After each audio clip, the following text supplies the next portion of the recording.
basically in our scientific terminology it is called a smoke. Smoke क्या होता है?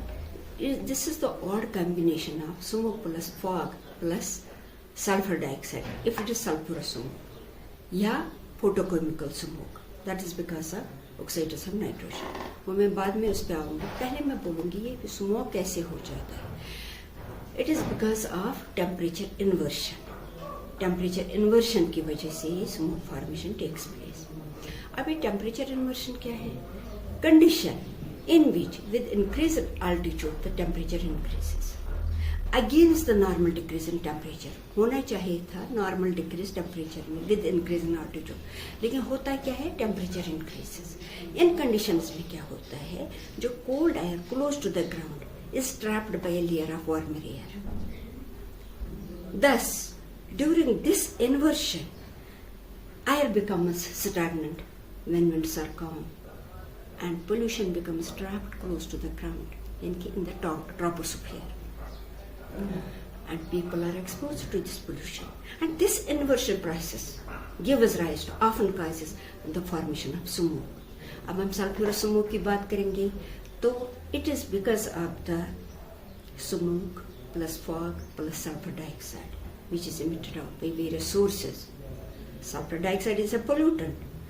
So when that combines with H2SO NH3, it gives rise to the smoke formation.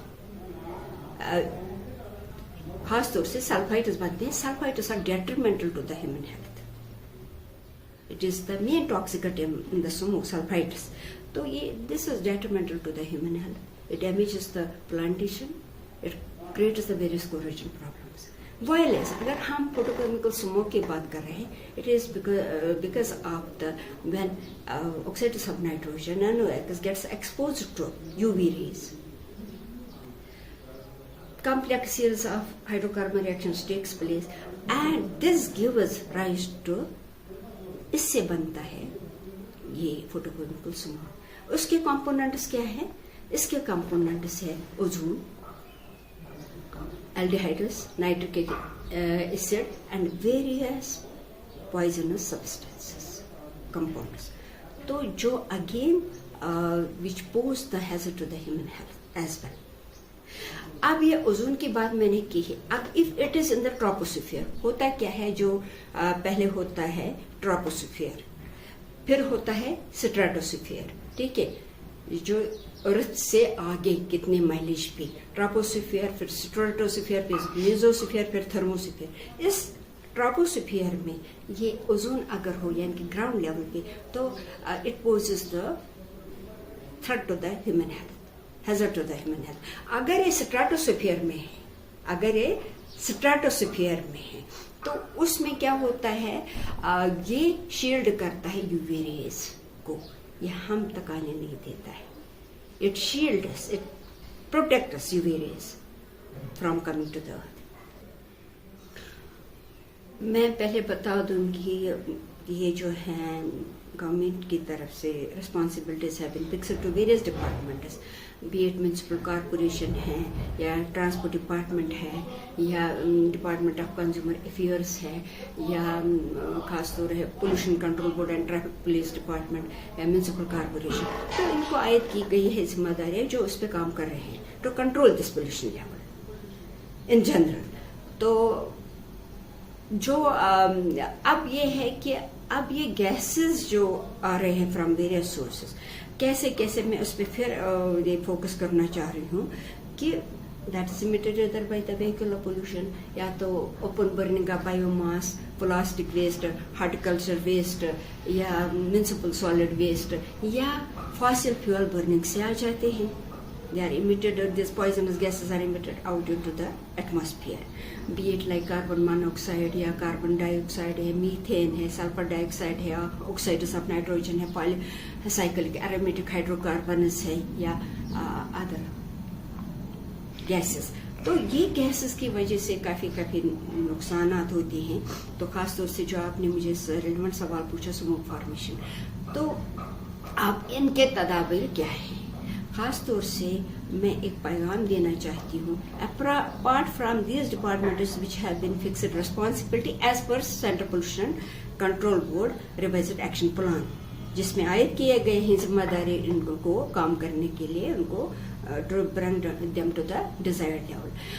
तो इसके अलावा pollution control board का भी काम है, हमारा काम है डायरेक्ट इन्वॉल्वमेंट है इंडस्ट्रियल पोल्यूशन को कंट्रोल करने के लिए, जो हम कर रहे हैं।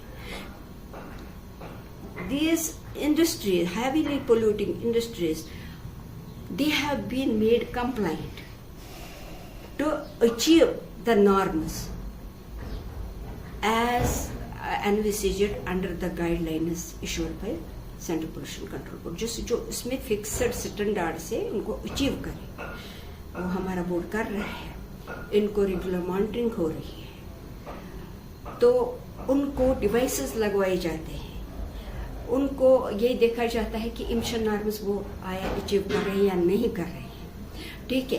एंड मोर ओवर हमारे डिपार्टमेंट ने उनको heavily polluting industries, water polluting industries, higher polluting industries हो या नॉइज पोल्यूटिंग इंडस्ट्रीज हो, उनको वो